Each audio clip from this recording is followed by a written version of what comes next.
look at like a list of deists, and I'll just rattle off a few here. I mean, we talked about some of the Greeks: Aristotle, Cicero, Voltaire, Einstein, Stephen Hawking, Leonardo da Vinci, Thomas Jefferson, Benjamin Franklin, Washington. I mean, all these people, all revered, but all have some amazing things in common.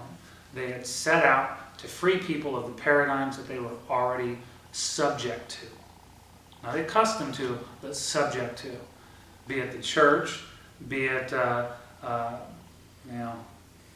dogma, physical restraint, whatever, the monarchy. I mean, anything. I mean, you look at, or even scientific paradigm. I mean, whatever.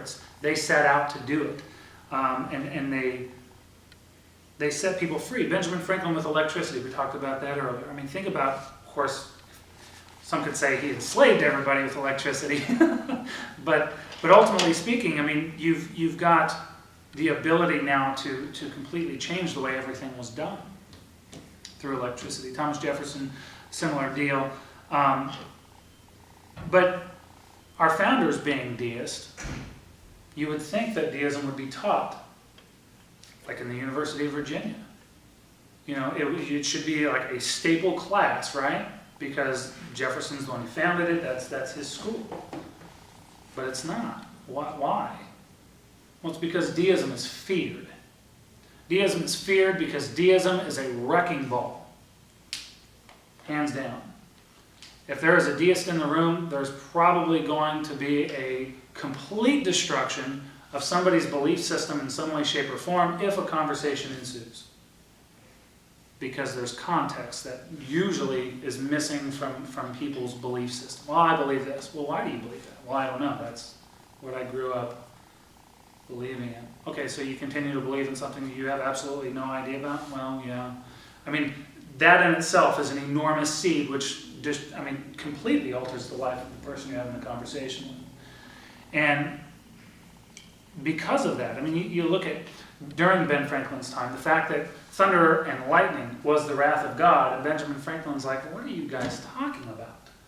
There's a natural reason for this. There is a reasonable explanation. So he flies a kite, he figures out static electricity, figures it all out, and you know, here we are, right? Completely changed everything. Something very simple. Took a kite and a piece of metal, and he changed the world. And look at Leonardo da Vinci. Look at all of his inventions. Look at all the things that he was able to do. Most of which are actual realities today. Flight, tanks. Of course, a lot of his inventions revolved around warfare. But they're realities because somebody else looked at his work and continued it to the point of fruition. Right? So in a lot of ways, that's what deists do. We look at other work of deists who came before us, and we try to complete or continue on with that work. Not a mandatory thing, obviously, but you know, if you're going to dabble in ideas, not bad to dabble in those. Also, too, deism is feared because change is hard. Change is difficult. And if if deism in general is notorious for changing everything, people are going to fear deists because they're going to change everything. And if they're going to change everything, that means everybody else has to change along with it. The church has to change, the business community has to change, science has to change, everything has to change because this guy decided that gravity was real. You know, well done, Newton. Way to mess up the paradigm. Now everybody has to change. We got to rewrite the books.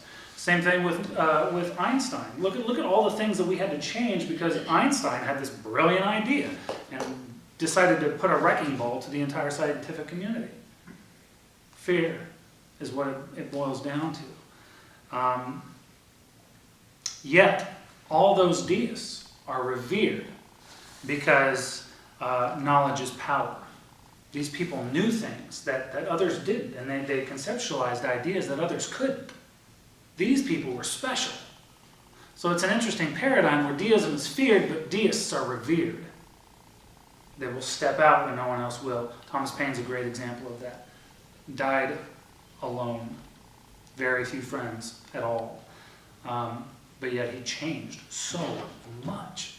The United States as a whole, the Founding Fathers changed everything in the world so much. And It was because they were willing and with their lives to change things.